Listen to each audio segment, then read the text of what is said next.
Let's get to the heart of it. 217 should be. Oh, got it. If Skylar joined, I'm going to ask her to kick us off with the welcome and updates.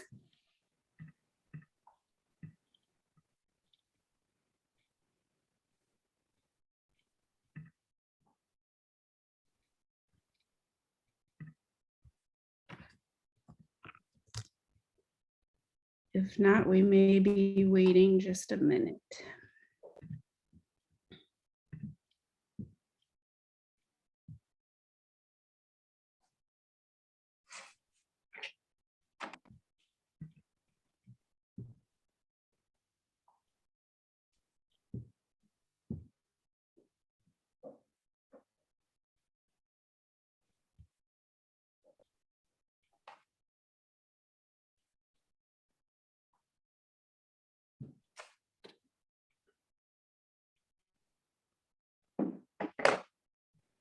I guess I'll ask the team if we've heard anything or checking across channels here.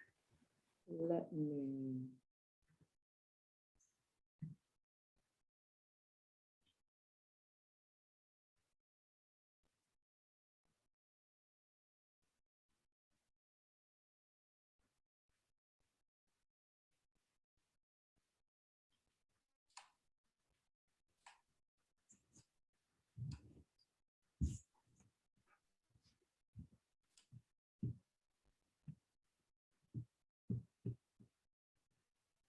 I guess if we made it this far and haven't had any issues, then today is the day, right? I will say I had some issues with the link, so I can try and send it to her again in case she is too. Say that again, Lauren. I said I had some issues with the link registering this morning, so Okay. I'll send her the one I used to make sure she isn't having the same problem. Yeah, I had a little bit of a link issue myself, or getting an issue. Okay. So we can give her, or give her a couple minutes. I think. Yeah. So mostly it's the presentation. She was going to run the roadmap for engagement and implementation, right?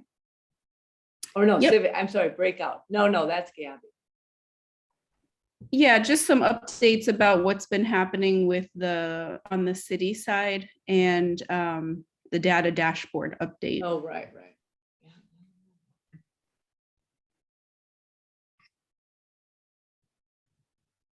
Apologies for link issues today.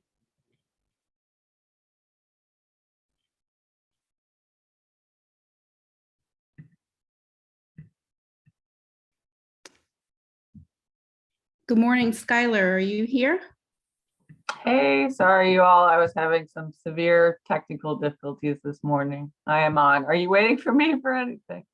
Good morning. Yes, but take a deep breath. It's okay. It's a sunny day. We are here and ready. Wonderful. I'm sorry. Let me just orient myself. Can Kathy speak to this first slide? I'm just pulling up the. Sure, I can do that. Yeah. Okay. Hello, everyone. So like Courtney said, this is the last advisory committee meeting, and we have one more meeting of the research teams coming up the first week of June. And we are deep into getting all of the information aligned into a document that we all want to see at the end of June. So, but I think the work of this team today is really focused on the ACE pillar, which had a lot to work from all the other research teams, but has it's very important to get to this completed today, and that's going to be where most of your time is going to be spent today. So I think, and that's are you ready, Skylar? Yeah. I'm here. Okay, go ahead. Yeah, thanks everyone. Yeah, so as Kathy noted, super excited to be with you all today for our last meeting of this advisory group before we head into June and have one more convening to celebrate all of our amazing work and contributions with each other I do just want to take a moment to reflect back on all that we've been working on in this historic process of We Will Chicago on the next slide. And you can see here all of the compilation of really inspiring metrics. Underneath all of this is stories for all of the collaboration that we've been having since July, summer of last year. This process so far has engaged 115 volunteers across the advisory group, across all of the pillar research teams. We have funded 25 different community partners that are part of the advisory committee, as well as each of the individual pillar research teams. And those community partners have been thought partners with us in shaping the recommendations of the plan, and have also completed their own series of community events and meetings to help gather input on the recommendations as we've been developing them, to gather input on the overall framework and the pillars of the plan. And we've also had events hosted by artist organizers, as you'll recall, since the summer of last year, with the artist organizers doing creative modalities of engaging folks in neighborhood events, doing healing circles, doing photo exhibitions.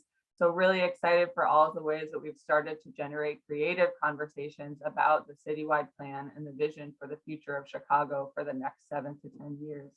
Those artist engagements have culminated at 76 different events between the summer of last year and now. And then it has been very important for us to make sure that community-based organizations are compensated for their time. And so as a part of the We Will Chicago budget, we have allocated and distributed $675,000, which also includes stipends for individuals to participate in some of these community meetings hosted by community partners to lower the barriers for participation as well. We have already collected over 3,700 survey responses from Chicagoans since the beginning of this process. We'll continue the survey engagement as we head into the next phase of We Will, which Gabby is going to talk about with Kathy today.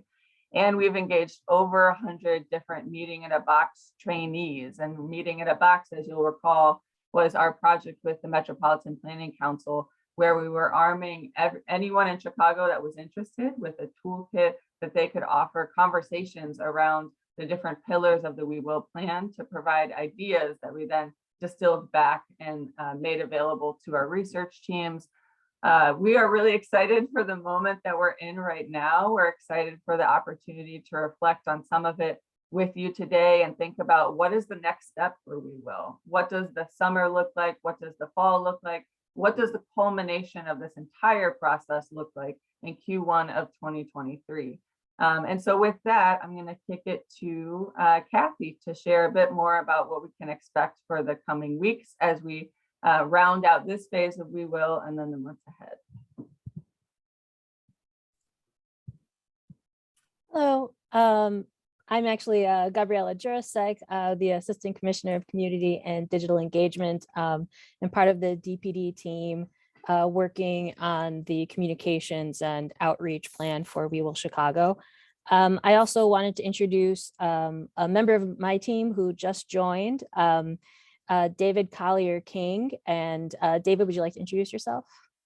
Yeah, definitely. Good morning, everyone. My name is David Collier King. I am joining as the Recovery Team Program Manager for We Will Chicago Outreach and Engagement, working with Gabrielle, Pete, and Kathleen to really just set forth how we engage the community effectively throughout the remainder of the implementation of the plan. I joined the team about 2 weeks ago, but I previously served in the Mayor's Fellowship, Summer Fellowship back in 2020. So excited to be back here in City Hall, excited to get this work done.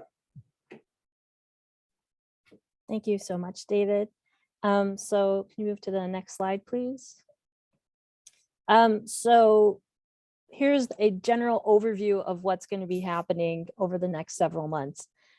So in late June, we will be releasing the framework plan draft for public review. We are excited about this. This will be the document that will eventually, after we have public comment period and go through the edits, will go on to Plan Commission.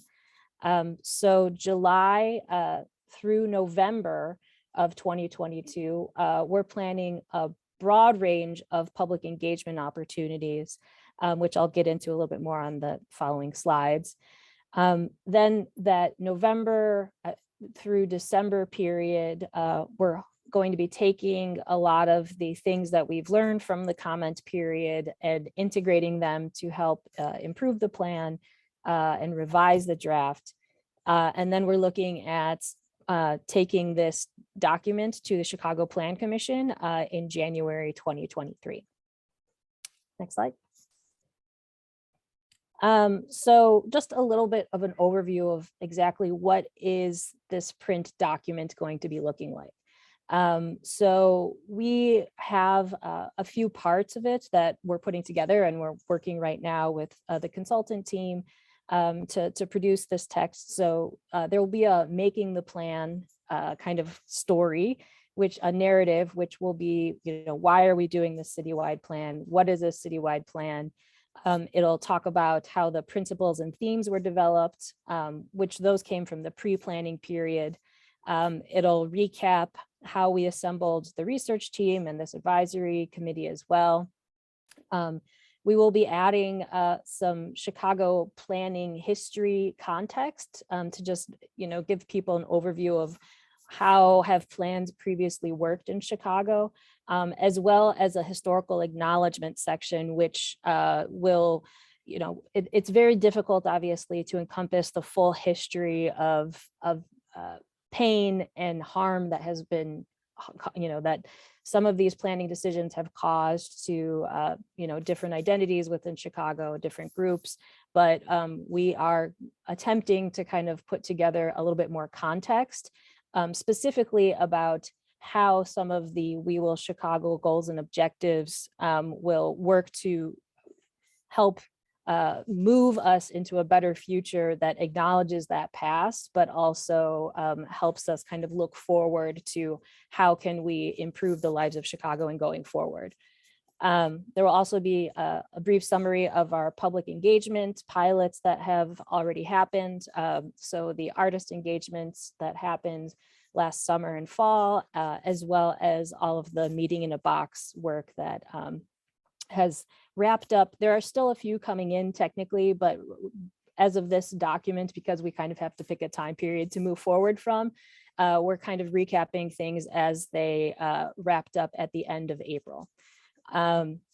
So the pillars are going to be, the real meat of this plan, the main dish, if you may. So that this is going to be an introduction of what are now the 8 pillars, which includes the civic and community engagement pillar, which we've talked about at the previous meetings with this group. It's going to provide a lot of context and data that some of the data that you've looked at previously, or that each of the pillar research teams have looked at, as to why these goals and objectives were chosen, and provide context to them. There's also going to be, a few visual graphics to kind of illustrate these things. So, tables and graphs as that works. But we are trying to make this as accessible as possible. So we don't want to overload the reader with data, because there is so much that we could dig into, especially for some of these. So these are going to be kind of things that really illustrate some of the specific things mentioned in the goals and objectives. And then, of course, the objectives listed out as well. And then the latter part of the document will include a glossary of important terms, as well as a list and acknowledgement of all of the work that collaborators have put into this process as well. So this is kind of another view of how this gets into. So the plan document that this is the part that will actually be going to Plan Commission. This will be listing the goals and objectives, as I just went through. It will really talk about the intent of the plan and help us really talk about what is We Will Chicago to the broadest possible audience. And then that part will be amended after the engagement period that we go through. The policy ideas that have been developed, we now have several hundred policy ideas because, you know, if there are at least 5 goals per pillar and, you know, 5 objectives under that, then, you know, there are at least 5 policies for each of those. So the multipliers out into, you know, several hundred policy ideas at this point. And these are going to be going onto the website as to provide context if there's folks who really want to dive much deeper into this process. But we learned pretty early on that if we tried including all of these ideas in this document, it would be hugely overwhelming to you know, the general public. And they also get into a lot more specifics, which can be much more industry specific and may not be quite as accessible just broadly because it could get a little bit more jargony, a little bit more into policies as well. So the web version, the policy ideas will be going on the website, which will be accessible and mobile responsive. And all this will live on wewillchicago.com, which is where we're also going to be gathering public feedback to inform future implementation of those possible policy ideas as well. And then the third, you know, kind of column here is talking about the supporting content.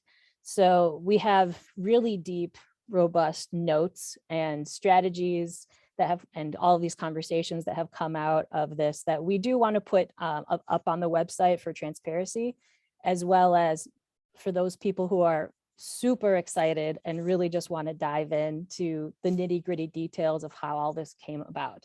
So that content will be put up as PDFs on the website for those. I would say that that's kind of, you know, the most extreme fan who's going to be really diving into that stuff. But it will be all available on the website as we're kind of moving forward. And the website will be published. Our goal date to have all of this up and live is June 28th. So that's the kind of the date that we're working from. And it will be available to this whole group as well at that time. Next slide. So some of these engagement opportunities that we're going to be developing, we currently right now have a task order request out to the group of consultants that the Department of Planning and Development is allowed to work with essentially. And we're searching for a partner to help us staff these teams of workers who will be paid hourly and be going out to a variety of summer and fall street festivals, ward nights, neighborhood events, to be collecting information from the general public. So this is going to be the in-person element. You know, we're really aiming to have representation across all of the city. So the city is divided into 7 planning regions for DPD's own purposes. So we're going to be using that model to kind of staff out and get folks into all of those planning regions. And we are working with the Park District to have them at, you know, night out in the park events. We're also partnering with DCASE. So we'll be at some of the larger DCASE events like Gospel Fest, which is, and Blues Fest, which some of which are happening in neighborhoods, not just in the downtown this year. We will be, and also there's Taste of Chicago events that will be happening in the neighborhoods. It's kind of been, you know, disaggregated from the downtown region, which is, so that's going to be an important part of this. But we do also want to have some presence downtown as well, because, you know, that's, there's still going to be a lot of foot traffic from people coming into the city. There's things like the, I believe they're doing the Sundays on State again, which were a successful attraction with the Loop Alliance last year. So we're going to be at a variety of outings like that. So we're going to be having surveys that'll be about the goals and objectives, and these staff members will be helping collect data.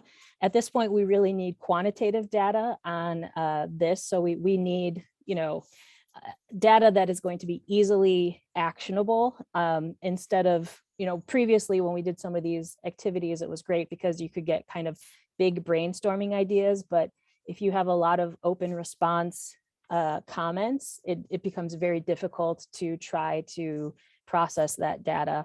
and really analyze it in a meaningful way. So we're going to be looking a little bit more towards quantitative data at this point. And we have a lot of really exciting swag. So we'll be having a variety of t-shirts, and I believe there's fanny packs, tote bags, water bottles. So we'll make sure that the advisory committee has an opportunity to pick up a few of those great swag items as well. And so that we're really going to be doing this much broader awareness campaign that will also hopefully help generate excitement around the plan. Next slide. We also do want to balance out that kind of broader engagement and awareness with some smaller focus groups. So we're in the process of kind of looking at, kind of some existing gaps that we have within the representation of the pillar teams that we've created so far, the research teams, as well as just from some of the previous surveys and the meeting in a box responses that we've seen to identify some gaps in identities or geographies or issue areas and experiences that have been underrepresented. And so we're going to be working on building out some focus groups that have a little bit more of an opportunity to dive deeper into some of the ideas that have been proposed in the plan. So if you are interested in possibly being part of that or have some ideas about some good contacts that we would like to invite to this process, please reach out to David, and we'll put, yes, his email is david.king@cityofchicago.org, and he'll be able to get you on a list, and hopefully we'll be able to plan some activities around that.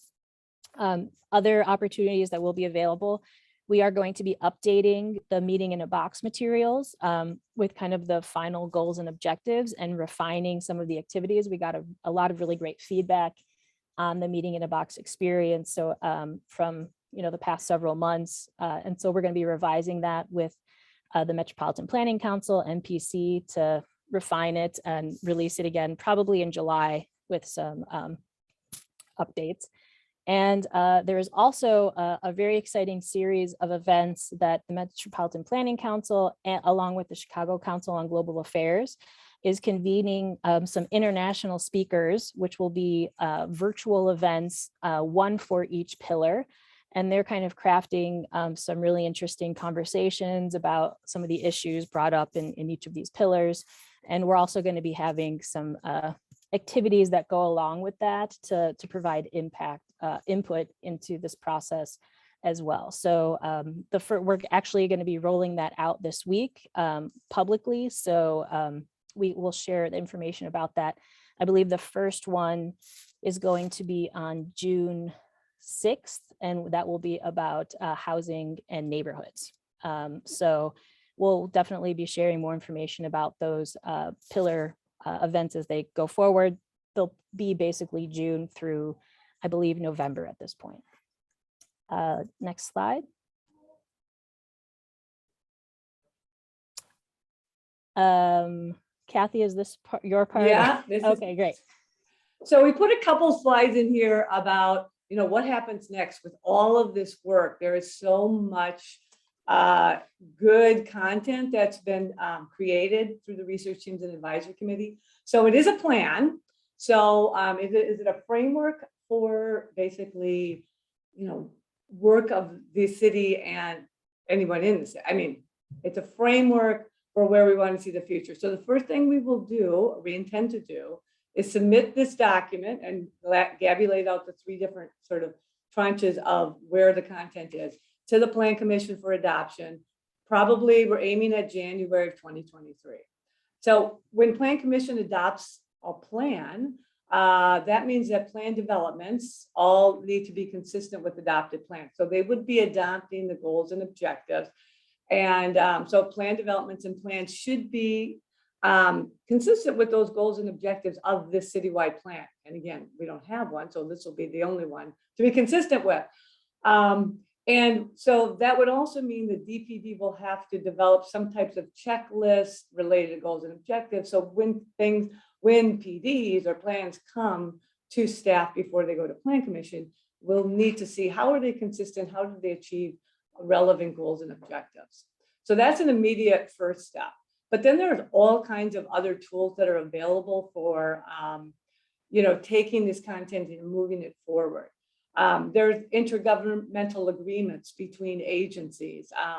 And, one can imagine intergovernmental agreements for tracking and reporting on different types of collaboration, because I think, as we have seen, there's a lot of, this isn't about one agency or one department does one particular thing. There's a lot of need to collaborate on different initiatives. I think you will see when you look through all the goals and objectives. And also, people will want to know, how is this happening, right? How do we provide updates to the public? And do we continue some type of engagement around updates to this? There are also tools that are used to align budget submissions with the goals and objectives of the plan. So when departments put in, every year we do our budget, that's a process throughout the summer. There are always, are often new programs or existing policies that want to implement. They come with budgets attached. How are those achieving or working towards any of these goals and objectives? So that's another tool that can be used. And then looking at the policy ideas, and Gabby, I think there's actually probably around 500 policy ideas. We had this conversation the other day with some other people. So those will all, as we talked about, I think you will see today in the civic and community engagement goals and objectives that there's a goal, I believe, about using some kind of equity tool, right? That should be a definite goal of the city. Okay, so given that, that when that is developed, we need to look at all the policies in the light of that, because I think one of the lessons of those discussions is, you gotta make sure that you have a policy idea, but who benefits, who suffers the burdens, that needs to be worked out. So all those policy ideas will need that kind of analysis. And then implementing any policy will look different depending on what it is, what you're trying to do, what the context is. Some departments can just adopt a policy and then that becomes the way they work. Other policies may need to be refined, may need to be made into ordinances that would then be adopted by council. And I think there's another slide, I think, next one, right? Sort of what's the difference sort of between, oh wait, is that it? Yeah, what's the difference between sort of a policy adoption by a department versus an ordinance, right? And I'm just giving you a really simple example, and they have pros and cons. A policy adoption versus an ordinance. So one simple example is back, in the early 2000s, DPD at the instituted a green roof requirement for planned developments, and that maintained. It was a green roof policy. It has evolved in that, let's say, 20 years or so, to be the sustainable development policy, and it's gone way beyond green roofs. It's gone to energy. It has many things in it. The benefit of a policy for that is that DPD has updated it 2 or 3 times, and that is done through conversations with the community, interested people, and actually that's expanding now beyond experts, but to community people, and that work is underway. So we look at the research, we have these conversations, update the policy, put it out for a comment, and then the department starts to initiate, says we're going to do it by such a date, and that becomes something that the department uses every time they look at, for example, a plan development or a TIF requirement. As opposed to an ordinance is much more rigid and much more, it has a different process to change, right? So for example, back in the 90s, there was an ordinance put in place that every planned development along the river has to have a 30-foot setback. You have to have a 30-foot setback. You don't really tweak that unless there's not enough room. There have been conversations, oh, we should make it bigger or do other things. That requires an ordinance. So the good part about the ordinance is very clear, that's what you're doing going forward. But you need to think, is that really what you want to see and really put in place? Because that is much more difficult to change, because that requires changing the ordinance and going through council again. So these are just some quick examples. Every department, I think we could have a conversation about all of these tools in every department. I just gave you a couple of examples. but it kind of gives you the idea of, with 500 policies, there's many different ways to move these things forward. Versus what we take to Plan Commission, the goals and objectives, that's really the vision, that way you should be thinking about all of these things as you move forward through the work that the city and our agencies all do. So on that, I turn it over to the next slide and whoever that is. That's me. And before I hop in, do we, Erin had a question in the chat. I don't know, Courtney, if you want to pause, because I think I'm pivoting a little bit away from what she's asking. I think Kathy kind of got to it. It's super complicated, but I just wanted to flag that a lot of these, I mean, I'm speaking selfishly, a lot of these recommendations will not necessarily have, will not necessarily be plan development or DPD related or, connected to the Plan Commission. And so as we're thinking about who's the approval or adopting entity, do we need to carve out different pathways? But I think Kathy touched on the complication. I just was kind of raising it also. And I would just say, absolutely. There's many other pathways. Like I said, I just gave a very simple one from within DPD, but DCASE has a whole different pathways. CDPH, I think is, with an HRE, there are different pathways. So that's what we have to look at when we're looking at every policy. Cool. Okay. You can go to the next slide, Allie. So I am happy to be here with my DPD and We Will colleagues and want to give an update on the HREAA, or Health and Racial Equity Impact Assessment process.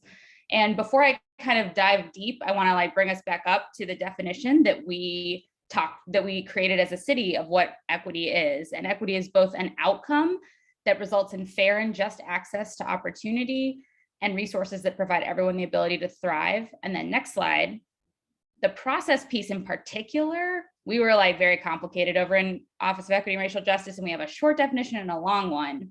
This long version of the process definition is something that really applies to the We Will process, because it is a process for developing plans. We're not necessarily doing the work, we're putting a plan together to do the work, right?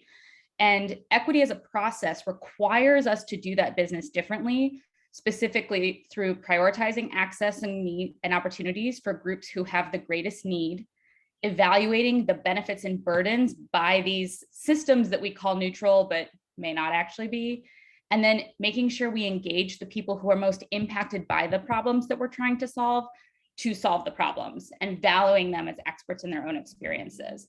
And I'm going to keep coming back to this. You may be like, why are you talking about something so vague and big, Lauren? And the answer is because it's relevant to what we are doing today.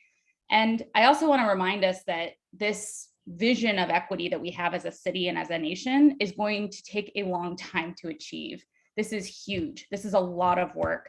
This is change management. This is doing things differently. And the city of Chicago is just starting on our journey. And we're really excited by the progress we've made, but also just want to kind of level set that it'll be a while before we get there. And it's going to require all of us to kind of fail a lot, try new things, et cetera, before we can get there.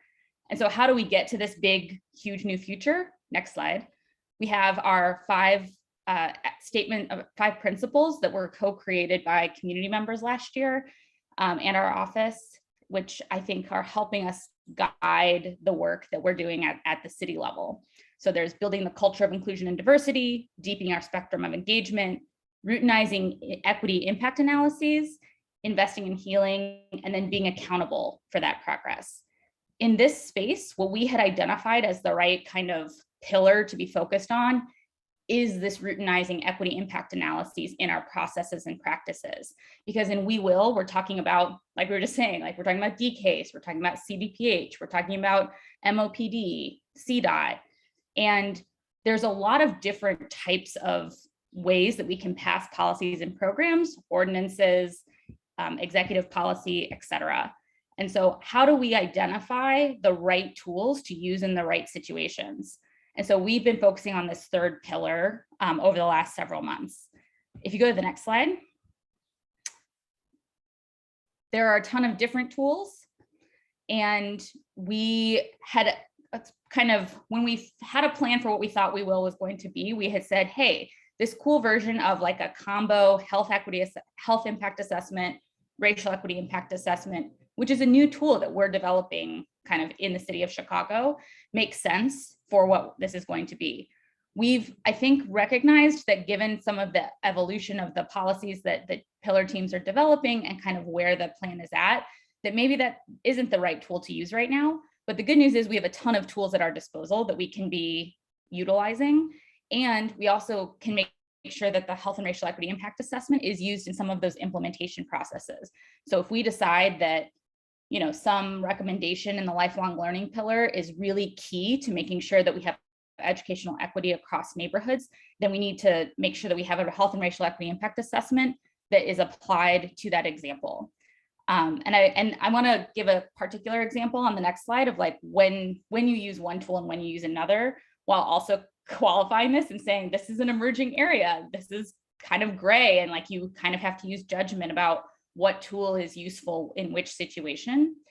And so for the Department of Housing, there are two policies that they have executed and designed in the last couple of years. One, I think you all have heard about, which is the qualified allocation plan, which is where the Department of Housing did a racial equity impact assessment on specifically their LIHTC investments for affordable rental housing. This was a really great example of a policy to use a racial equity impact assessment on. They had a clear policy to analyze. It has significant impact because it was the single biggest source for affordable rental units in their department. They had a lot of time to do it, and their commissioner gave them time. Their commissioner said, you know what, we're willing to like wait a significant amount of months to make sure we get this analysis complete and done in the right way before we make new decisions. And then they had resources. They had staff, they had external consultant capacity, they had a Q fellow, Chicago United for Equity, and all together, that's kind of what ended up making that successful and having a lot more equitable investments on the back end. On the flip side, DOH also had the Emergency Rental Assistance Program. This was emergency funding from the government to prevent evictions during the pandemic. They did not have time to use an RAA. That was the wrong tool to apply to this policy and program, because the point of it was to get money out as quickly as possible to prevent people from being evicted. So if you waited like 10 months to do an assessment, you'd be missing the whole point of the program. But that doesn't mean that they didn't think about equity when they were designing that program. They prioritized outreach to vulnerable populations. They designed a low barrier application based on what they knew from other rental assistance programs. And they prioritized applicants by the lowest income first. And so as a result, these are two examples of how you can have policies even in the same department and choose a different tool depending on what you need at the time to and still have a more equitable outcome. Next slide. So what we were thinking in like looking at kind of where we will is at the moment, we were thinking that this a version of the GARE racial equity analysis tool makes sense for the phase that we're in right now. And this tool actually only has 3 questions, the first 3 that are listed here, which are what are the racial equity impacts of this decision? Who's benefited and burdened by it? Are there strategies to mitigate the unintended consequences? And then we added a 4th one, how have community members most impacted by this policy been engaged, or how will they be engaged? And if you look back at the process slide of like our definition of equity as a process, we feel like this really applies kind of directly to what that definition is. That's why we added the 4th one, because we wanted to make sure that that community voice piece was there. And we think that this is kind of more aligned to the timeframe, the capacity, and kind of where the We Will plan is at the moment and how it's unfolded. So the plan at the moment is to try and think through sort of identifying some of the policies that are within each pillar team, and our sort of combined team over here of CDPH's Health Equity and All Policy team and the Office of Equity and Racial Justice to help design what that analysis could look like, and then doing some engagement to make sure we reach the folks who are most impacted. Next slide. Oh yeah, thanks, Jamie.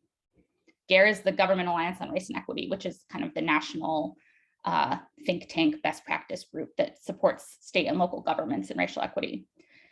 This is another version of an equity analysis tool, right? There are lots of iterations of these, and you all have seen this one before. And this is the guide that pillar teams were given to try and use to analyze and develop their policies. So we have some like confidence that most of the pillar teams at least have used some kind of guide and an equity guide in developing their policies. This is a way to just kind of highlight what are the ones that we think that we can show to the Plan Commission and kind of elevate higher level to make sure that people know what using an equity analysis tool means and looks like. Next slide. I think the other point, just to like almost wrap up, is that tools alone do not lead to racial equity. That definition we laid out at the beginning indicates that there's a lot to do and systems change is long and multifaceted. We have a lot of work that's happening in the city right now beyond training and using racial equity tools on policies and programs. There's cohorts that we're working on in partnership with GARE so that each department in the city is developing a racial equity action plan. They have teams, they're getting 9 months of professional development in racial equity work. And then we're also formalizing and staffing teams, not just core teams and departments, but also Kate's team at CDPH. We're trying to support key transformational policies like community wealth building. We're working on the Year of Healing and trying to think about how do we fund community groups more effectively and how do we kind of make sure that racial healing is a key part of the services that exist across the city. Building and refining new equity tools, and then piloting new community partnerships. And there's probably way more things that we should be doing or could be doing if we had resources, but just want to make sure that we see the We Will and equity tool process as part of a large ecosystem of equity work happening in the city. Next slide. So what's next? So we're going to use that kind of modified GARE equity analysis tool and apply it to a selection of the policy proposals suggested by pillar teams to provide guidance and case studies for the We Will plan. We've been thinking about it as kind of like in a textbook when you have a call out and show like in a different box or font or whatever, what an example could be. And the goal of that is to both build skills and experience for the stakeholders using this tool and to build and execute a targeted community engagement strategy to make sure we're actually talking to residents who will be impacted by a specific policy who haven't been engaged yet. So to be clear, that doesn't mean the pillar team members, that means actual members who would be impacted by the policies that we're talking about. If any of you are interested in helping us design that process, again, we're still a little leaning into the gray, creating new spaces, creating new tools. We'd welcome your support, and that's so feel free to email me if you're interested in helping us design that process itself. And I am done. If there's any questions or anything else.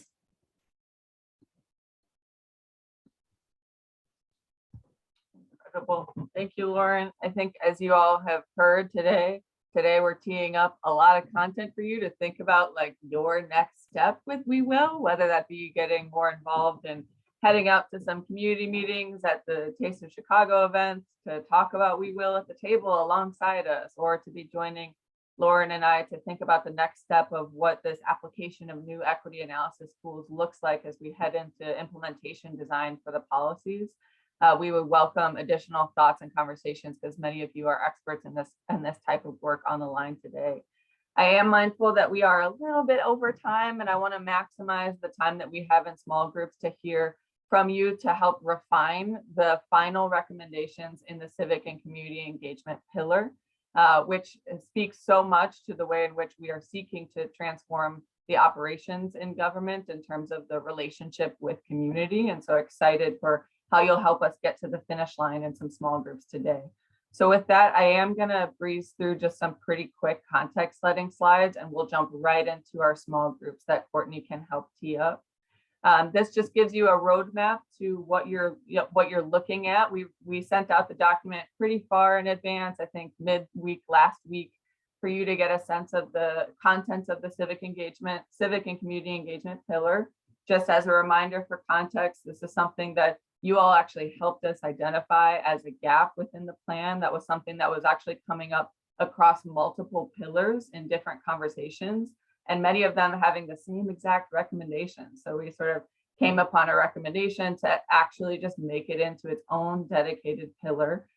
You all helped us probably, I could be wrong, but maybe 4 meetings back, and we did an initial big picture brainstorm on topics that could potentially live within this pillar. We took some of that feedback back from the initial conversation with you, and we started to do some clustering around which of these ideas seems like they are objectives, which of these ideas seem like they are policies, what were similar ideas that we could bundle together into one bucket. And then we've done some additional reviewing of what other cities had done for this pillar to make sure that we're pulling from some best practices across the country as well. We did have an opportunity to, a couple of you, thank you so much, raise your hand to help us do some of this refinement work between meetings. And that was May Toy, Ellen Shepard, Cliff Helm, and Amanda Carlson. You met with us last week to help really ground truth and make sure that we're directionally correct for the policies here in this pillar. So we're excited to share out with you the product of all of those past discussions, and you today in the small groups will help us get to a final stage of refinement. We are going to break you up into the one of these goals in a small group. So don't worry, there's still opportunity. If you have feedback on one of the goals and you're not in that small group, you can always shoot us an email, actually write text edits or comments in the document itself, which Ali just dropped in the chat. But for the purposes of maximizing our deeper engagement today, we want to make sure that you have an opportunity to give us really deep feedback on one specific goal so that all of the goals have been touched in some way by our advisory committee members. The next slide here, I'm actually going to skip over this one for time. And then, oh no, sorry. Well, I'll go really quick into this just to give you a roadmap of what you can expect in some of the small groups coming up. So goal number one, this pertains to building deeper and more effective civic infrastructure to enable Chicagoans to improve their lives and neighborhoods. So there's two core objectives that are underneath here. Some of the underlying policy recommendations, as you might remember, if you review the document, flexible funding to community-based organizations to promote capacity for increased outreach and engagement, strengthening strategies by the city for engagement of populations that have been historically excluded from civic life. We talk about youth, people with disabilities, Black, Latinx, Indigenous people, renters, et cetera. So many other populations that have been marginalized. So please, that is an area, if you're interested, please join us in that small group as we come up to evaluate some of the deeper underlying policy recommendations as well. The next group is on increasing public access and participation in civic and democratic processes. So this hits on, you'll see the objectives outlined here, a lot around developing and training city staff around accessibility practices and streamlining accessibility practices around access for people with disabilities, limited English proficiency, and low technology access. There's some recommendations in here around voter registration and participation in elections. And then lastly, there's pieces around the strong implementation of the Welcoming City Ordinance and making sure that Chicago is the strongest sanctuary city in the country for immigrants. So if you're interested in exploring a little bit more around the deep dive policy recommendations in there, please do plan to join us there. The next one, goal 3, is on improving government transparency and Chicagoans' access to data. So a lot of this pertains to standardizing data gathering systems across city departments and sister agencies, particularly around access to services, investments, and policy implementation. So think of data that can be easily disaggregated by race, ethnicity, gender, disability, identity, age, and other characteristics. There's also elements in here around improving the public comment process for residents to engage with city council meetings and encourage more resident participation. So if you're interested in diving into that more and helping us fine tune, please do plan to join that breakout room. Goal number 4 is on eliminating barriers to accessing city services and supports. So this is around expanding investments, policies such as expanding investments in community resource navigator models and outreach models with trusted messengers to deliver information to communities. There are specific recommendations in here on bridging access gaps for new and undocumented Chicagoans in terms of access to resources, and then specialized programs specifically to returning residents as a population that has a lot of barriers through systemic reasons in our society that need to be challenged in order to promote equity fully for returning residents as well. And last but very not least, our goal number 5 is around ensuring equity, community engagement, and historical reckoning that drive public decision making. So this is an amalgamation of a number of really critical pieces. One is on sort of processes for resident and community organization development, shaping, and evaluation of infrastructure and development projects. This is something that came out loud and clear in a number of the different policy, the pillar teams that we've sort of rolled up into this broader pillar as well. There's pieces in here around staff capacity and knowledge around racial equity tools, like Lauren had just noted in her prior slides, and the application of tools like health, racial equity, and impact assessment tools for the development and introduction of future ordinances and policies.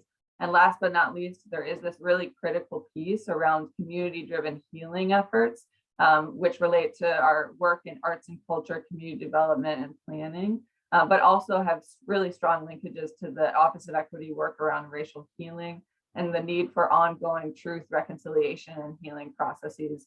So if that's an area that you're interested in exploring, please do plan to join us to help us fine-tune some of the recommendations in there. I'll skip through this next slide just for time, because it's also reiterated in this slide here.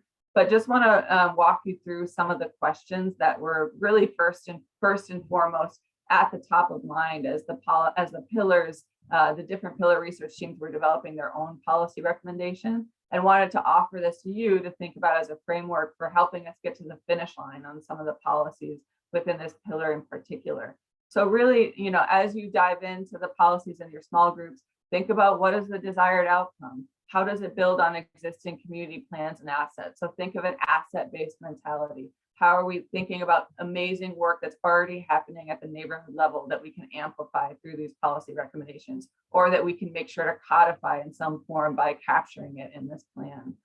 Does the outcome begin to repair a past or ongoing harm or inequity? So as always, in any of these policy recommendations, think back to what is the desired outcome, and is that desired outcome, will it make meaningful progress to remove burdens disproportionately felt by communities, particularly communities of color, communities of people with disabilities, et cetera. Also, just thinking about, the way in which some of these are going to be culture changes and some of these are going to be policy changes.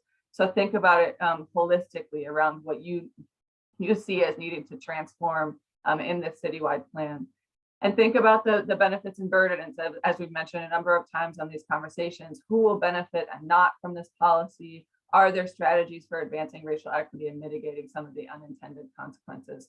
So this is a lot to think about, but I just wanted to ground you again in some of the ways that we've been offering these tools for folks in advance of sort of ideation and sort of final refinement, to really think through some of these critical macro questions as we dive into our granular sort of wordsmithing and fine tuning with each other in the next small group. So with that, I will kick it to Courtney to tee up our remaining time with the breakouts. Thank you, Skylar. All right, hopefully all of that is sunk in and we're ready to do some work. So we did share the Google Doc ahead of time. We'll have a couple minutes at the top of our breakout to reread or catch up on the specific goal you're going to be a part of. As was mentioned, there's 5 goals, so we will break into 5 groups. The focus really is the policies, but we wanted to share the objectives and goals for context. And the Google Doc will be shared and remain open, so you can add comments to the goals that you weren't in between now and next Monday. All right, we're gonna get the breakouts going, and we'll see you back here with, I hope, plenty of time for Q&A generally and some brief report outs as to what happened in our goals. Group.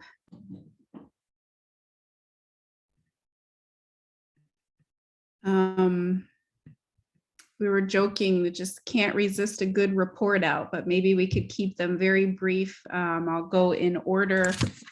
Something notable, if there was a remaining content gap or area of concern, any insight or question that you want to share with the large group. If we can go through those quite quickly, then we'll have plenty of time for Q&A on anything that was presented today or lingering questions about what happens next. So Christina Harris was kind enough to be, voluntold or recruited to report out for group 1. Voluntold by Courtney.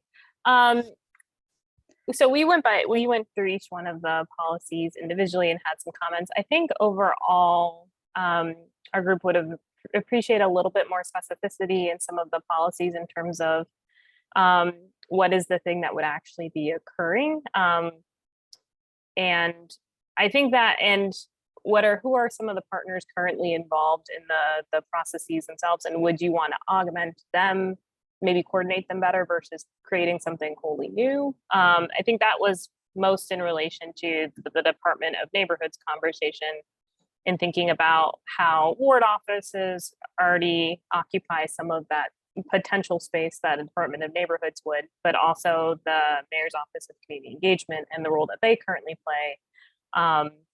And just thinking that one in particular needs a little bit more specificity around what a Department of Neighborhoods would actually do, and how there might be challenges or gaps that aren't currently being addressed. And so parts of our conversations were across all the different policies are really around those topics. Thank you. Goal 2 was facilitated by Allie. Did you have a recruit? Yes, Ellen Shepard was my recruit.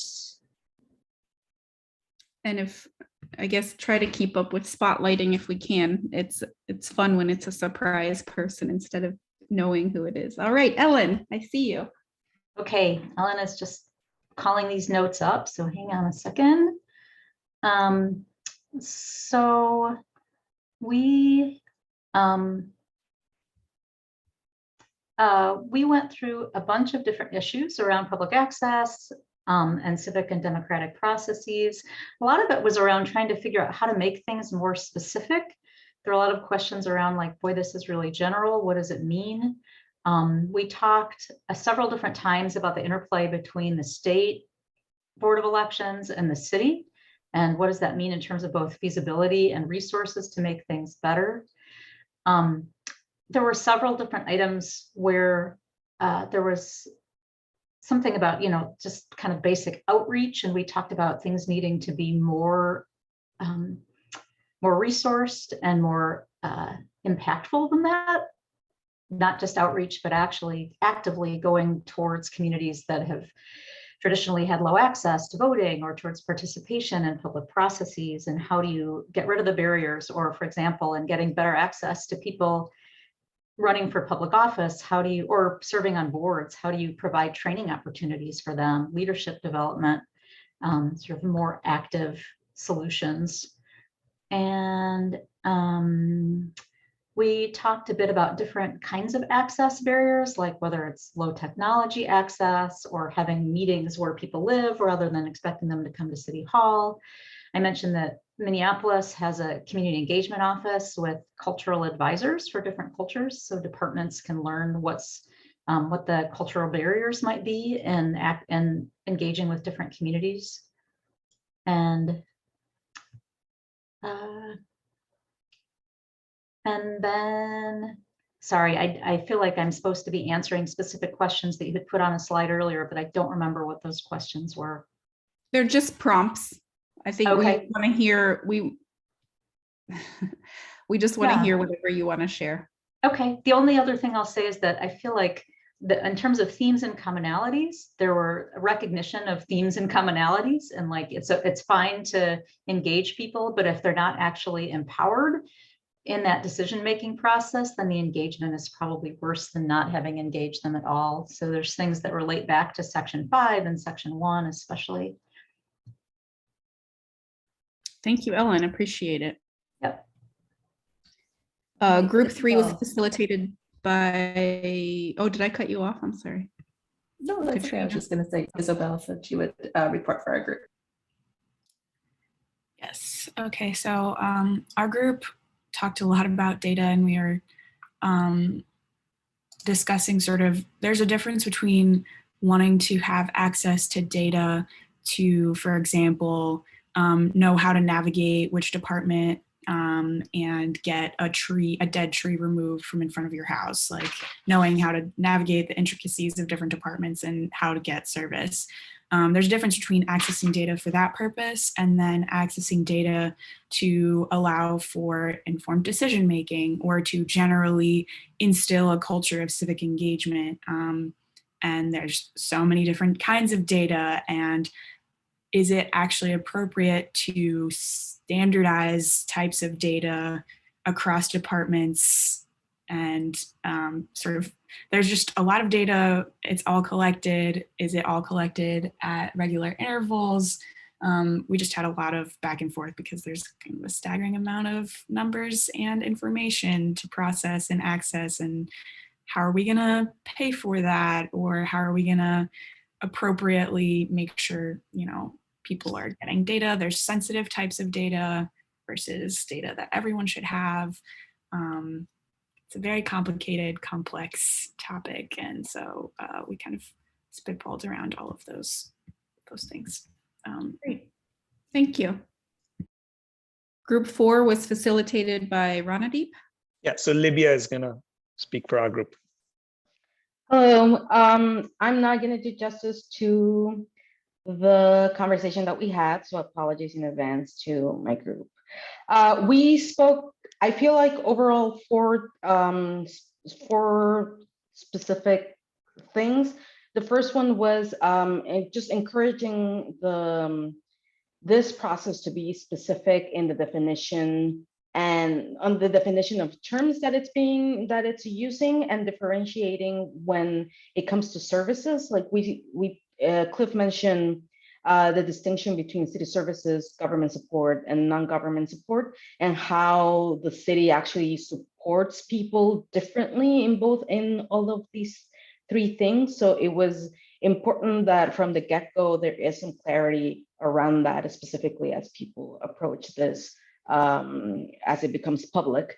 The second one was more about making sure that we're consciously embedding equity in the process of improving the access to city services. So it's not just about, so all the way from not only the providing information and knowledge about city services, but also taking the step forward in facilitating and easing the process of registration for those, but also in the big picture of how the city makes decisions on their projects or programming, not programming, on their use of resources. For example, there was a mention of the debacle around the Chicago project with the cans being elevated, while there's still some issues about lead pipes existing in the city of Chicago. And then the other final two items that we spoke on was making sure that this goal is not only committing to improving or eliminating barriers to city services, but also to review the city processes themselves on how to access, how those city services are provided to the city, to make sure that the processes of like putting a garden, making a dog area in your neighborhood, all of those things that are deeply embedded within the community are not onerous on people, and they actually are reasonable and make sense to the outcome of the project. And finally, and this was also on the train of transparency, making sure that residents around Chicago have there's better outreach in how to make sure that residents around the city can participate and join city committees of different agencies for different things. It was mentioned like the project of the way that we all found out about We Will Chicago and we applied, like that was fairly simple and easy, but then there's when we don't know if that is the case for all other committees that are open to the public. We don't know which ones are open to the public, and also the communication. Sometimes you need to know the right person that knows about it to learn about that. And I think that's pretty much it. Thank you. Thank you. And group 5, a quick update from the group led by Marissa, facilitated by Marissa. Hey, I think I was the voluntold report out. We were talking about a lot of the sort of establishment of equity, community engagement, and historical reckoning work. I think a couple things that came out was making sure that a lot of the language talked around planned developments and infrastructure projects, and just making sure that we aren't limiting ourselves to what those are or what people perceive those to be. We also were thinking about like who creates. So some of the recommendations were around like exploring alternative structures to include neighborhood representatives and processes, establishing scorecards, like, you know, thinking about community accountability structures. And a core question is like, who creates those and how?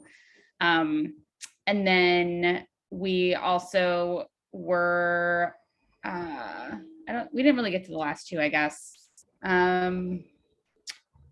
I think that's kind of it. We talked mostly around like those questions of making sure that we're being inclusive of all the different types of developments, not just corporate funded stuff, but TIF and others. Anyone else in the group want to add anything? Okay, so we will share this and leave it open until next Monday. We'll have an email prompt with all of the important information. Appreciate everyone's insights and thoughts and participation.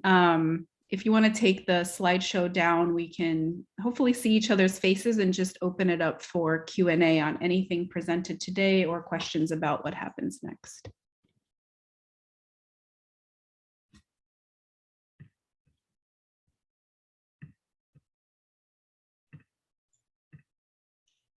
Courtney, I wanted to ask the question I posed in the chat earlier, which is part of the purpose of the community engagement to turn the, there's right now that seems like there's a long list of potential solutions and potential actions. And I'm wondering if there's a hope to refine them into a plan that is prioritized, and also to have a set of values upon which further like future policy and budgets gets evaluated. I guess my concern is that without a plan, I know without a plan, then it just seems like a big laundry list, and no one's clear on what needs to happen first and which of these seem to be that have the biggest impact to tackle.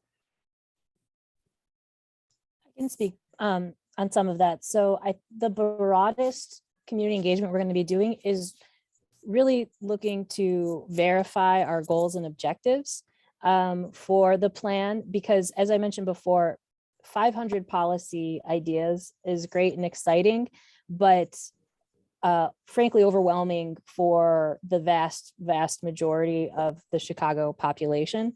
So what we're going to be doing, and I do think we need to onboard our next consultant to help with this process of developing these surveys and kind of really verifying exactly what we're going to be asking in these surveys, but it's going to confirm the goals and objectives, hopefully, or share some major kind of revisions that need to be happen with that.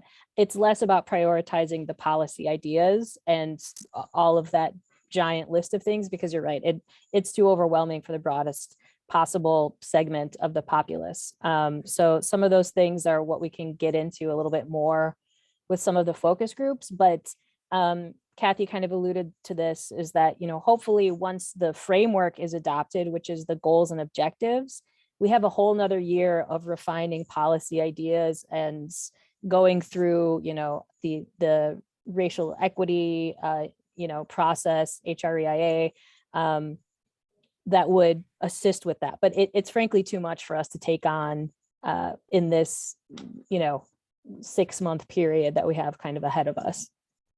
And I would just add, Ellen, that when you say the values, the goals and objectives are really value statements. You know, they're at such a high level that, I mean, we want to affirm that these are indeed the values of the great majority of the population through this engagement, right?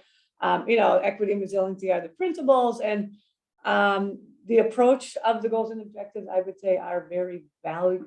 I mean, they're values, and then as you'll see, and you all have experienced, they're based up by different kinds of data, both quantitative and qualitative. So if that is the broad set of values, then yes, the question will be, where do we start? But it will be, that's where we start to just affirm that is the direction we want to see for the future. Isabel, did you take your hand down, or did you have a question? And then Cliff. Okay, or I maybe think you've addressed it. I was going to say our community. My organization was going to be one of the community partners that's going to have our next round of community engagements on this pillar specifically as a member of the advisory team. And yeah, it was getting very overwhelming trying to prepare our youth team to facilitate a community engagement meeting from this document and its evolving document. And I was just going to say, it's really overwhelming to try and do that. And we're kind of gonna, I think, just pivot and talk a little bit about how do you make a process that's intergenerational in community engagement. But yeah, I was just gonna say that it's very overwhelming to try and talk about a document like this with a group of people that, you know, are new to this kind of policy. Yeah, also, thank you so much for that, Isabel, and thanks for your work to prepare for that dialogue. I hope that some things at the level of the goals and objectives still feel like they are resonant with the, you know, youth that you're convening, because we'd love sort of thoughts to make sure that we are, you know, directionally correct with this pillar too. But so happy to like brainstorm some of that if it's of value, if you would like to pull in some container around the content that's going to be released in June. I also just want to offer that, you know, I think a lot of you've been partners with us along the way. So you've sort of seen the work as it has evolved across the goals, objectives, and the policy recommendations.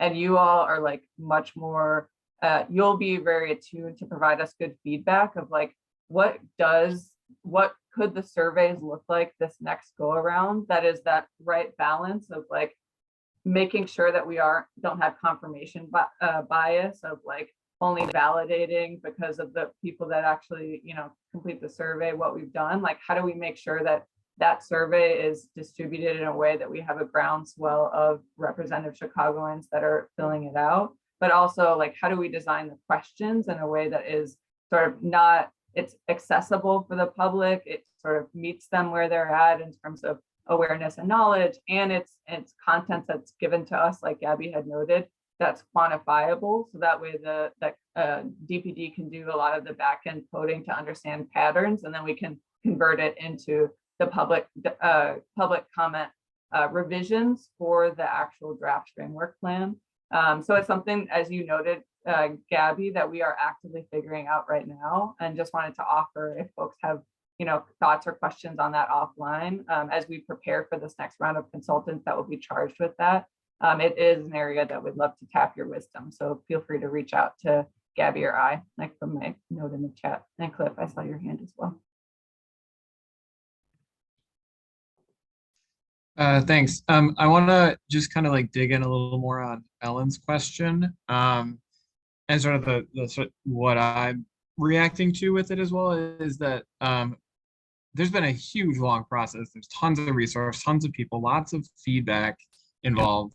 And how do we understand that, know that this process like did all of that, and what accountability are we ultimately going to create to the process? I think with the problem of like a big laundry list is that it gets picked and choose, like, you know, whoever is the departments or the policy team or the alders, like all of it is they're gonna pick and choose potentially which ones move forward because they can't do everything.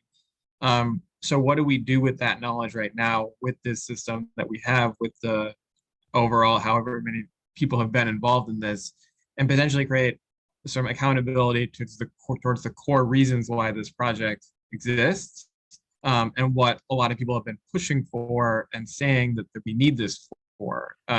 It's kind of embedded in it, these ideas of equity and historical racial reckoning and a bunch of other aspects to it.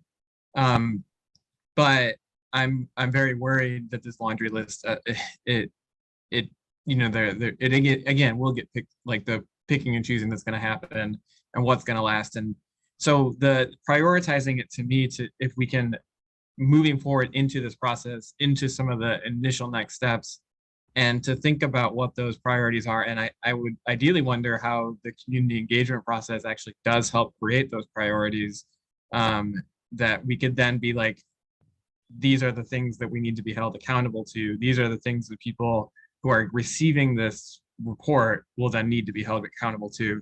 And I'm wondering what sort of strategies we can have to create that accountability as we kind of move forward into the next steps.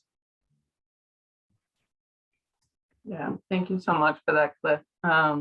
One thing that we haven't talked, and I think, you know, your point is super well taken, and something that I think we need to grapple with David and with Gabby, to just think about like the structure and shape of the actual surveys that we're sending out, and like, what does a survey in June look like relative to a survey that happens maybe later in October, November? Is there sort of an evolution by which we can have a different kinds of prioritization or sharing of content?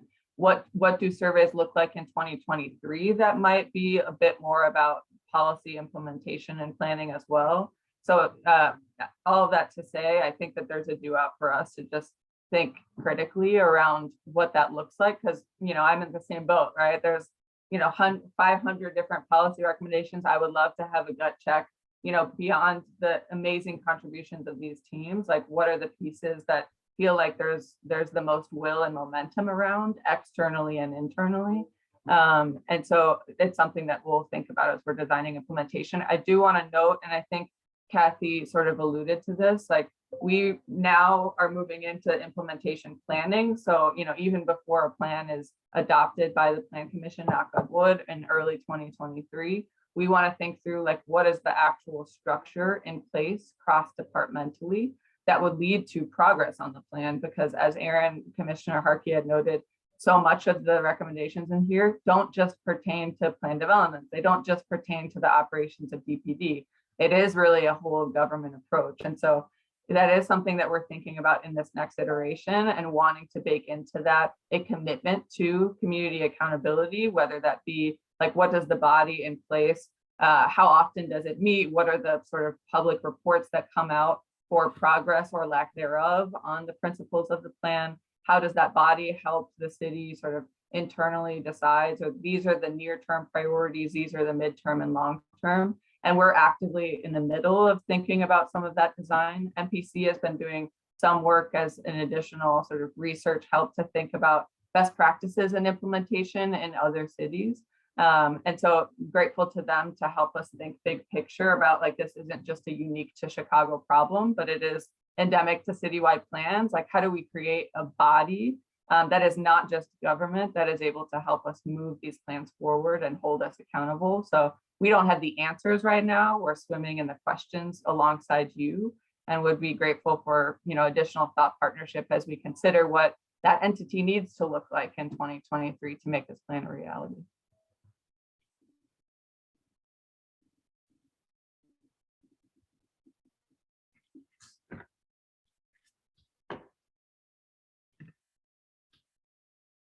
Are there other questions? Otherwise, I might ask Skylar to wrap us up.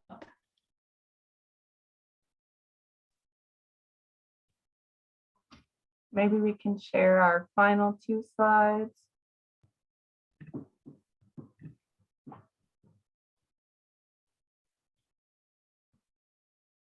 All right, so next steps. This was a lot of content today. You all gave us some really, really good insights to help us get to the finish line on the civic and community engagement pillar. The next slide just shows that, hey, you were put into one small group, but maybe you have comments and feedback on another part of the civic and engagement pillar. Please do send us comments on that pillar framework in the Google document that was dropped in the chat. We'll send it around in the email afterwards by Monday, May 16th at noon. We are also going to be sending around the document that after the next meeting of the teams, we'll be providing you all before the June report is released. We'll be sharing out the draft framework plan. So excited for June 28th, which will be the last convening of this group alongside all of the pillar research teams. We'll reflect collectively on this process. We'll hear some remarks from Commissioner Cox. we will look at the draft of the plan together and think about what this next phase looks like in the summer and fall, and the ways that you may or may not want to continue to be involved to help us as we sort of put this baby that we've been nurturing out into the world to see sort of what sticks and what we can refine to compile the final document for 2023. I'll summarize some of this in the next roadmap slide, but again, this gives you sort of the journey ahead for the coming months. Oh no, we removed it. Okay, well, yeah. Well, we can send that out afterwards. It just reiterates some of the roadmap that Kathy and Gabby had noted around the summer of engagement coming up. Really grateful for all of you. You've been partners with us throughout the way. I know some of you have had an opportunity, because we've sent it out previously, to review the content across all of the pillar teams. Your ideas and wisdom and all on policies in the other pillar teams will be appreciated as well. So we'll make sure to provide you all with the latest version of the policies as they are emerging from the other pillar research teams. And just gratitude to all of you for being here today. Anything, Courtney, you would add for the good of the order, or Kathy, before we round it out? Just a big thank you, and I'm looking forward to getting, I hope, to meet people in person. We'll figure that part out. Second that. Thank you, everyone. Appreciate you. Talk to you soon.